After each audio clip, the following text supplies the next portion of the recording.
Saudi Arabia has officially ended its 50-year petrodollar agreement with the United States, shifting to a multi-currency system for oil sales. Well, this transition allows Saudi Arabia to sell oil in various currencies.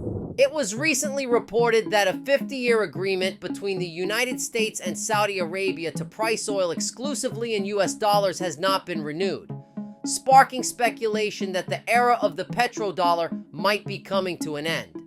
You are fake news. It now seems that the initial report was fake news, but that doesn't mean there was no significant development. While attention was on the petrodollar rumors, BRICS countries launched a new payment system which Saudi Arabia joined. The new payment system, surprisingly, is based on Ethereum. All right, let's start with a quick recap. BRICS is an acronym for Brazil, Russia, India, China, and South Africa.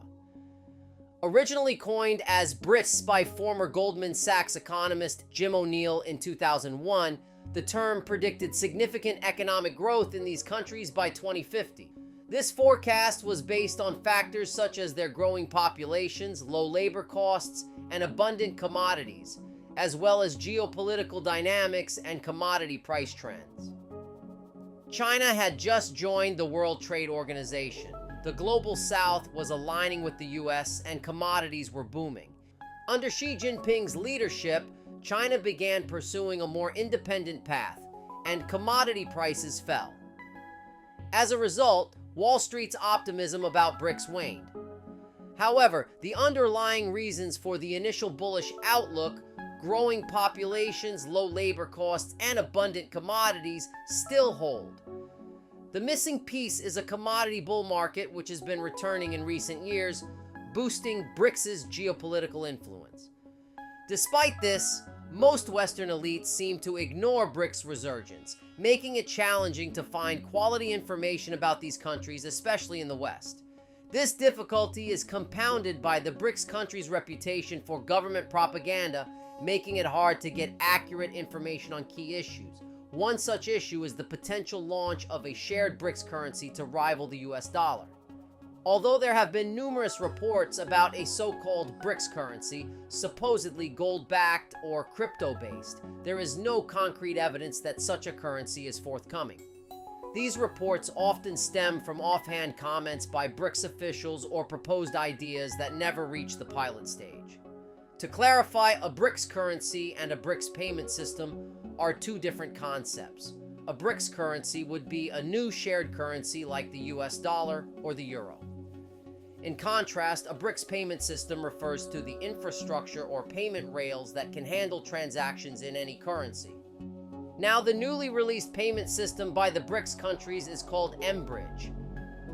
To provide some context, CBDCs are digital currencies issued and controlled by central banks.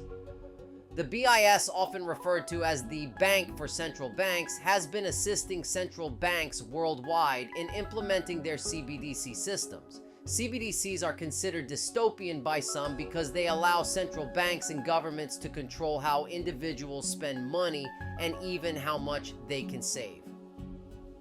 There are different types of CBDCs, each serving a specific purpose. Generally, there are retail CBDCs for the general public and wholesale CBDCs for institutions. As expected, mBridge is a wholesale CBDC system designed for use by institutions. As mentioned earlier, mBridge is based on Ethereum technology.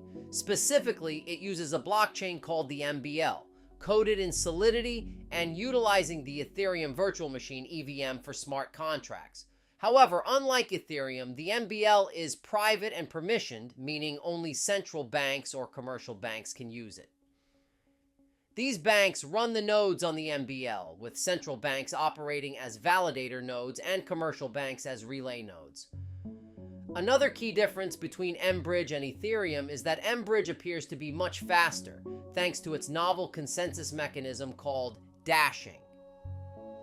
Developed by Chinese researchers, dashing validates a block by checking random chunks of it rather than the entire block. The primary purpose of mBridge is to allow its users to bypass the existing US-centric financial system.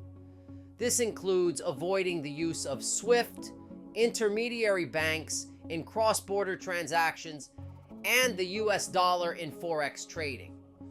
The US dollar often serves as a bridge currency in large transactions, meaning currencies like the New Zealand dollar must first be exchanged for US dollars before being converted into other currencies like the Canadian dollar. With mBridge, direct currency swaps can occur between countries' banks if they are part of the mBridge system, eliminating the need for the US dollar as a bridge currency and removing intermediary banks and SWIFT from the process. This has significant implications for international trade and the global financial system.